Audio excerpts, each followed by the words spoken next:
Aborto e o posicionamento público dos cristãos sobre esse assunto, projetos de lei, política, etc.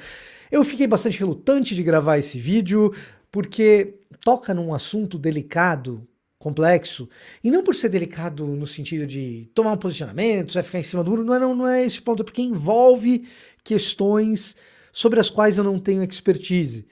Eu sou teólogo, eu sei falar teologicamente sobre o aborto, mas essa questão em particular envolve políticas públicas, estatística, envolve leis, envolve direito, envolve o regime interno da Câmara dos Deputados, envolve uma série de assuntos que eu tenho uma noção sobre e tenho noção suficiente para saber que eu não tenho expertise. Então eu não trago para o canal, como se fosse mestre, coisas que eu não domino. Eu não sou tudólogo. Entretanto, o Antônio Carlos Costa gravou um vídeo sobre o assunto e eu concordo com a maior parte do vídeo. E nos pontos em que nós concordamos, ele explica as questões com uma habilidade que eu jamais teria. Então, você pode chamar de preguiça, ou talvez de esperteza, eu chamo apenas de conveniência intelectual, quem sabe. Antônio Carlos Costa, teólogo, jornalista como eu vou trazer o vídeo dele aqui, falando sobre esse assunto. Quando eu não falar nada é porque eu estou concordando com ele. E quando eu acrescentar alguma coisa é porque eu achei que faltou algo. Quando eu discordar vai ficar claro para vocês. E talvez você conheça o Antônio Carlos Costa e não me conheça. Olá, eu sou Victor Fontana, esse aqui é o meu canal, ele pode ser um pouco seu também. Para isso basta que você se inscreva nesse canal, ative as notificações, deixe o seu like, seu comentário, tudo isso é muito útil aqui para o canal e para você também. Se você gosta de Bíblia e de teologia, o YouTube identifica que você gosta desses assuntos e vai te indicar mais esse tipo de coisa. Mas sem mais delongas, vamos trazer o Antônio aqui para falar sobre a questão do aborto e o posicionamento público de cristãos a esse respeito. Insisto, quando eu não falar nada é porque eu estou concordando com ele. Quando eu parar e acrescentar algo é porque eu acho que faltou alguma coisa. Quando eu discordar, vai ficar claro. É a minha intenção nesse vídeo falar sobre cristãos perante o debate público sobre o aborto. Primeiro, os cristãos têm o direito de entrar no debate público com suas crenças. Homens e mulheres, das mais diferentes visões de mundo, o fazem a partir de pressuposições intelectuais que não têm aprovação universal e não podem ser comprovadas empiricamente, sendo, portanto, objetos de fé. Por que, sendo assim, somente os cristãos deveriam deixar do lado de fora das discussões políticas o que há de mais importante em sua vida? Segundo, os cristãos têm o direito de defender, portanto, no debate público, o seu ponto de vista sobre os fundamentos intelectuais do valor da vida humana. Terceiro, a defesa que os cristãos fazem da santidade da vida humana desde a sua concepção tem sido de imenso valor para a preservação da vida do homem e da mulher numa fase em que seu direito à existência, por motivos óbvios, não pode ser defendido por eles próprios. O egoísmo que não se escandaliza com a desigualdade social, que faz crianças morrerem de fome, é o mesmo egoísmo que pode nos levar a descartar o feto, tal como se arranca uma verruga. Quarto, ao defenderem a santidade do bebê no ventre materno, os cristãos são forçados, por motivos lógicos, a defender a santidade da vida desse mesmo bebê quando se transforma numa criança exposta a atentados terroristas. Bombas que dilaceram seus corpos mediante o uso indiscriminado da força em guerras estúpidas e balas perdidas em tiroteio entre policiais e traficantes. Infelizmente, muitos desses cristãos revelam estranha assimetria nas suas supostas preocupações morais. Quinto, cristãos que são contrários ao aborto podem ter pontos de vista diferentes sobre o melhor modo de diminuir a sua prática. Há cristãos que julgam que a criminalização é fundamental para que caia o número de abortos. Há cristãos que julgam que a criminalização do aborto não impedirá nenhuma mulher de abortar. Sexto, Cristãos que defendem a descriminalização do aborto costumam também defender a implementação de políticas públicas que promovam a diminuição da sua prática. Sétimo, candidato... Me permita aqui, e esse é o primeiro ponto que eu terei que discordar do Antônio. Infelizmente, existem cristãos que defendem a descriminalização do aborto e não propõem nenhuma prática, nenhuma política pública, melhor dizendo, para reduzir a sua prática. Existem, sim, cristãos no debate público que parecem ser a favor do aborto, na verdade, porque além de serem contra a criminalização, eles não propõem alternativas, mas existem, sim, e é bom levantar a bola da existência, existem sim cristãos que defendem outras vias de redução do número de abortos e de resolução desse problema que não seja a via legal, tá? Enfim, prossigamos. Candidato em campanha eleitoral bradar que é a favor da criminalização do aborto não implica necessariamente, caso ele ganhe a eleição, no decréscimo do número de abortos durante o seu mandato. Ele pode assim fazer, como costuma acontecer, por oportunismo político, jogando com a crença de milhões, sem apresentar, contudo, a mínima intenção de implementar políticas públicas que reduzam a sua incidência. Oitavo. Aqui eu acho que precisa acrescentar uma coisa. Uma das questões que me impede de gravar esse tipo de vídeo é porque eu tenho ciência de como a política partidária faz uso dessa pauta. A pauta do aborto, ela mexe com a gente de modo visceral. Dos dois lados, tá? As pessoas reagem de modo extremamente emotivo. E reagindo de modo extremamente emotivo, quando a gente está reagindo com o sistema límbico, em vez de usar a racionalidade, o córtex pré-frontal, a gente se torna mais facilmente manipulável. Então, toda vez que esse debate se torna um debate parte de uma discussão eleitoral, partidária, o mecanismo será, de um lado, alguém deixando a gente muito apreensivo com o problema do aborto e se vendendo como uma solução para isso, e muitas vezes de modo manipulador e populista, que é o que o Antônio está propondo aqui e colocando aqui. E, evidentemente, como política é um jogo e o jogo é jogado, no lado progressista faz-se a mesma coisa com a questão da mulher. Então joga-se com a questão da mulher. No que se refere a essa política do aborto, e vende-se então o salvador da pátria. E um dos motivos que eu sou muito relutante a falar desse assunto é porque facilmente eu, que sou um teólogo querendo falar de teologia, posso ser usado, e fatalmente serei usado se não tiver cuidado, como uma espécie de ferramenta, de instrumento na mão daqueles que querem se vender politicamente como solução para essa questão. Então o cara bota medo pra caramba em você em relação ao aborto ou em relação ao direito de escolha da mulher. Aqui, por enquanto, eu tô jogando tanto do lado da esquerda quanto do lado da direita, tá? Mais tarde vai ficar mais claro nesse mesmo vídeo o que eu penso sobre o assunto.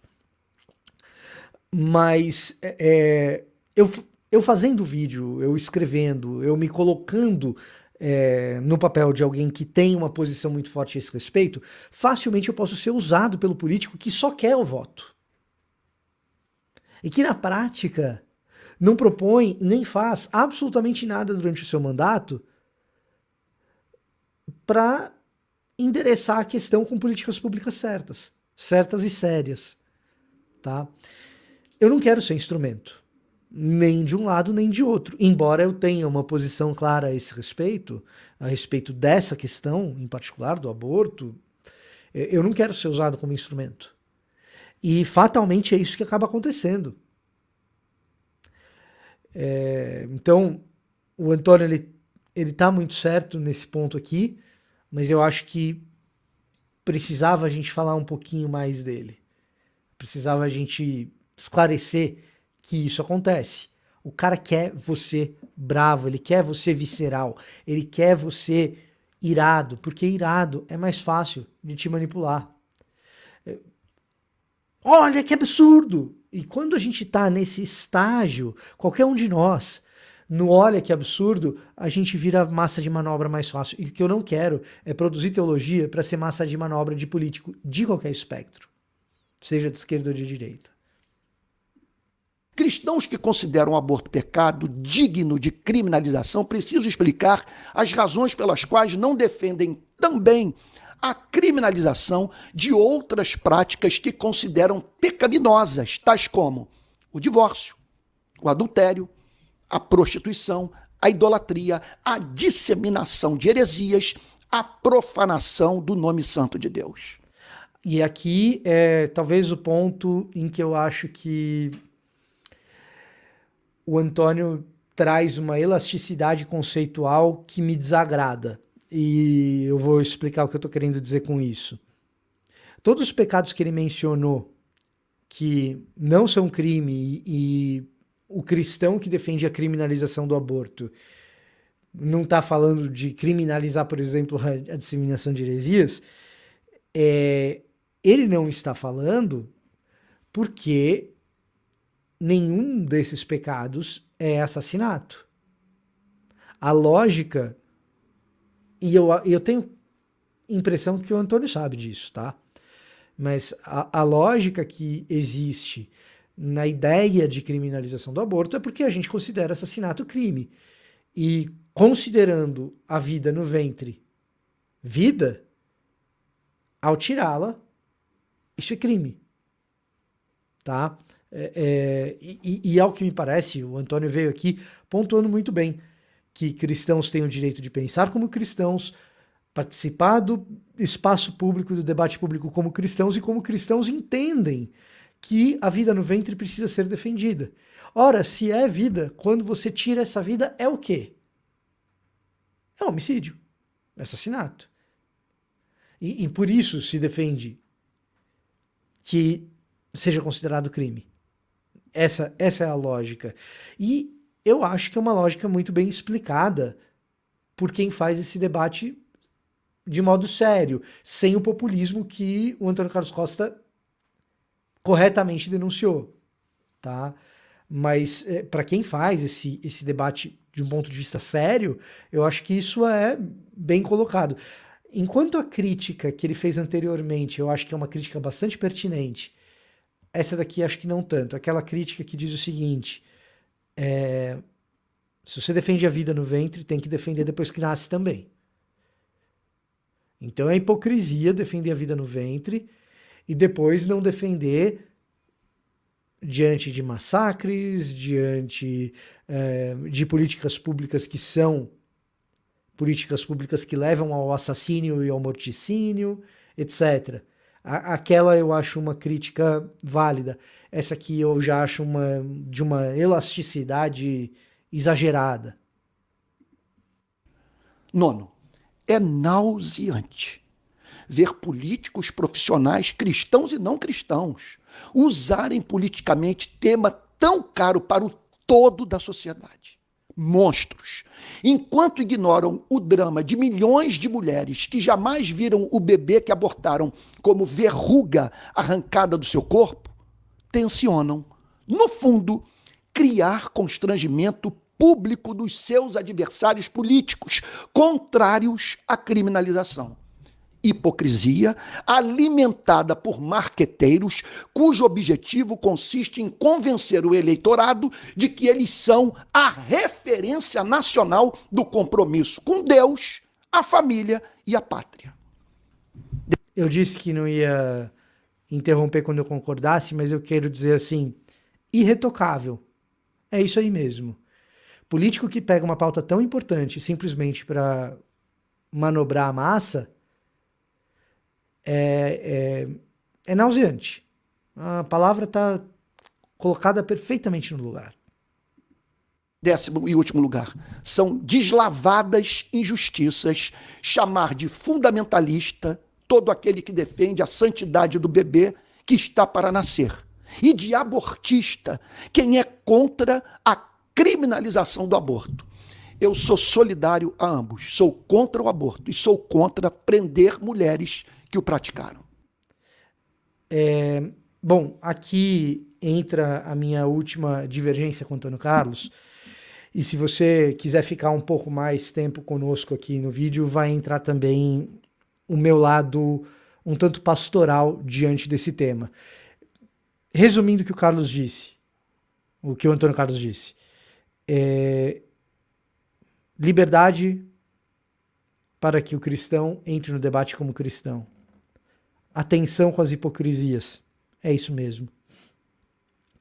A percepção de que o outro não deve ser demonizado nesse debate. Tamo junto. Agora, quando ele se coloca aqui ao lado dos dois, eu não sei se fica muito clara a posição dele a respeito do que é o debate público e a criminalização do aborto em si. Então eu vou ser claro por mim, tá? Eu vou ser claro por mim. Assim como Antônio Carlos Costa, eu sou contra o aborto, eu defendo a santidade da vida no ventre, como ele coloca com maestria e destreza. E acredito que o aborto deve ser crime, sim. Acredito que o aborto deve ser crime, sim.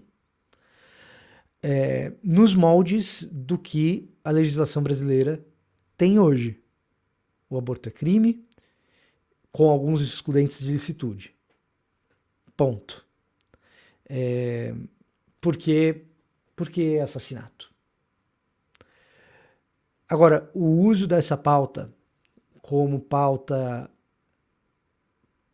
para deixar a gente cheio de pânico e de medo e eleger pessoas simplesmente por causa dessa pauta, desconsiderando outras, como se salvadores da pátria fossem, isso para mim é de fato muito complicado. E principalmente a instrumentalização daquilo que um teólogo pode produzir, para que então a igreja vá na barca do teólogo para votar num determinado político.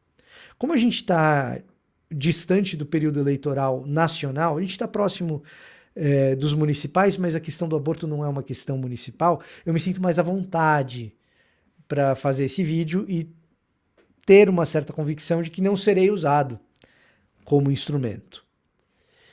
Agora, o mais importante de tudo, e que eu quero que você perceba, nesse vídeo e em tantos outros em que eu faço uma reação e me oponho a determinados pontos de vista, é que você repare no modo cordial como eu tento fazer com que essas reações aconteçam. Tem gente que diz que eu sou polido, tem gente que diz que eu sou educado. Não sou. Quem me conhece, conhece as minhas explosões, os meus rompantes. O pessoal que é do grupo de membros aqui do YouTube sabe disso nos áudios que eu mando. Eu não tenho essa polidez e essa educação toda. Aliás, caso você queira se tornar membro ou então adquirir o meu roteiro de estudos teológicos, está aqui na descrição. Eu faço gosto se o seu fizer. Mas o tom moderado que eu assumo e o jeito de falar com o qual eu falo, que é, para muitos, polido e educado, é na verdade uma tentativa, nem sempre bem sucedida, de cordialidade, o que é muito diferente e que é fundamental para esse debate em específico.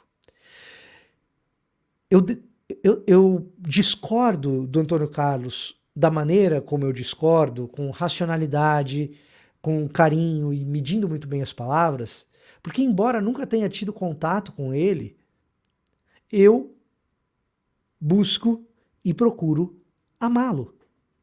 E eu dispenso esse mesmo amor, e eu entrego esse mesmo amor no respeito que eu tenho por pessoas pelas quais eu não nutro a mesma admiração que eu nutro pelo Antônio Carlos Costa.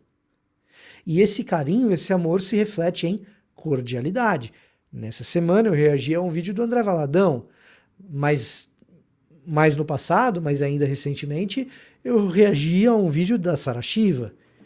E se você for olhar nesses vídeos, há momentos em que a minha emotividade salta mais ao modo de falar, mas eu procuro o tempo todo respeitá-los. Não como expressão meramente de que no debate precisa ter respeito, não. Mas por uma questão de cordialidade. E existe diferença entre respeito e cordialidade. Existe diferença entre polidez e cordialidade, e existe diferença entre educação e cordialidade. Cordialidade é aquilo que se faz com cardio, é aquilo que se faz com coração, é aquilo que se faz com capacidade, habilidade e agir do espírito e presença no espírito de quem busca amar. É assim que a cordialidade acontece. E nesse debate em especial, que é um debate que nos chama tanto a reações viscerais, a fúria, a ira, nós precisamos lembrar das palavras do apóstolo: irai-vos e não pequeis, não deixeis o sol se pôr sobre a vossa ira. Irem, mas não pequem. Não deixem que o sol se ponha sobre a ira de vocês. Ou seja, na hora de lidar com algo que é visceral, em que existe injustiça, em que existe uma pessoa que não tem voz para se defender, e é essa pessoa que está no ventre, ela não tem voz para se defender, é natural que a gente fique irado mesmo. Faz parte da nossa reação humana. Reagir de modo visceral faz parte do nosso jeito humano de ser. Reagir de modo visceral. Entretanto, a gente se ira, mas a gente não pode deixar que essa ira vá para o dia de amanhã. O sol se pôs, a gente se acalma e a gente passa a usar o cérebro para refletir e ter uma ação pública, que é o que o tema do vídeo do Antônio Carlos Costa está trazendo, vai ter uma ação pública racional. O apóstolo Paulo, quando chega em Atenas, ele fica irado com a idolatria. Os dias passam, o sol se põe, e então, diante de um povo com muitos deuses, na mesma cidade de Atenas, ele vai ao Areópago e ele exclama: quantos deuses, que espiritualidade é essa de vocês? Mas eu vim falar de um Deus desconhecido. E ali ele usa toda a sua cognição, já despido da ira, racional, deliberado, cita poetas clássicos, faz um discurso filosófico, para que então o Areopagita conheça a Cristo Jesus. Esse é o espaço público do debate na vida do apóstolo Paulo, de acordo com o que Lucas narra para a gente em Atos. Areópago era espaço público, esse é o debate público. E o que nós temos para acrescentar de mais precioso para o debate público nesse tipo de pauta é precisamente a cordialidade. É o tempero com coração e com, veja só, coração na antropologia bíblica não é emotividade. Coração na antropologia bíblica, no jeito bíblico de enxergar o ser humano, é a capacidade de vontade, de raciocínio, de pensamento, de devoção. O que nós temos para contribuir num debate como esse, que suscita a ira de todos os lados, é que a gente seja pacificador em nome da criança. E também em nome da mulher. É que a gente traga para o debate sobriedade. E como Antônio Carlos Costa foi sóbrio no que ele expôs, muito embora haja pontos de divergência no meu posicionamento e no posicionamento dele. E eu conheço alguns de vocês dirão assim: poxa vida, o Antônio Carlos Costa foi equilibrado, você trouxe a coisa para um espaço do conservadorismo da direita. Sim, eu sou provavelmente mais conservador do que o Antônio Carlos. Eu provavelmente sou mais conservador do que ele. Entretanto, alguém me liga e eu não vou atender nesse momento. Entretanto, o meu conservadorismo e as minhas discordâncias dele e de outros tantos não podem tomar conta do meu ser e me fazer reagir com vitriol. Porque, em primeiro lugar, ainda que eu não o conheça pessoalmente, a nossa tentativa como cristãos é de amar. Então eu tento amá-lo em primeiro lugar e assumir o que de melhor pode ser assumido a respeito da pessoa dele. Por que não? E então nós trazemos para esse debate sobriedade, racionalidade, para discutir como que a gente reduz o número de abortos, que é a preocupação do Antônio Carlos nesse vídeo. A gente precisa de sobriedade, a gente precisa de deliberação, a gente precisa de vida racional, a gente precisa olhar para números, a gente precisa olhar para estatística, a gente precisa estabelecer política pública bem pensada, bem discutida, com seriedade. E então, o meu clamor é posicionamento firme, sim, sem omissão, mas com cordialidade, que deveria ser a nossa marca. Nisso serão conhecidos os meus discípulos, em que se amem uns aos outros. Então eu amo Antônio Carlos, eu amo Iago Martins, eu amo, sei lá, estou falando aqui de duas pessoas que têm posicionamentos distintos nessa pauta. E de quem eu tenho posicionamentos distintos, de ambos. E quando eu digo eu amo, é um eu amo retórico, porque no fundo, na nossa carnalidade, a gente deveria tentar amar. E quantas vezes a gente falha? E toda vez a gente falha em amar na intensidade que Jesus nos cobra. Um novo mandamento eu dou a vocês: que amem uns aos outros como eu amei vocês. Eu não amo Antônio Carlos, nem o Iago, nem qualquer outra pessoa como Jesus nos amou. E, portanto, eu sou sempre falho diante desse mandamento. Mas o meu apelo aqui é um apelo pela cordialidade, porque, em primeiro lugar, o que nos move em direção à defesa da vida, no ventre e fora dela, é o amor pelas vidas que estão no ventre. No ventre e fora dele, né? Que estão no ventre e fora dele. Nós amamos o bebê na barriga porque ele é humano.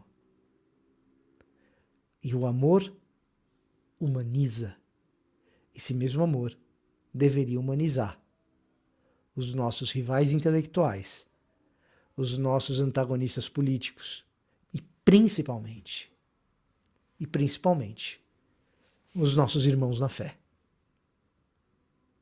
Que seja essa a sua marca de debate público, a minha marca de debate público. A cordialidade.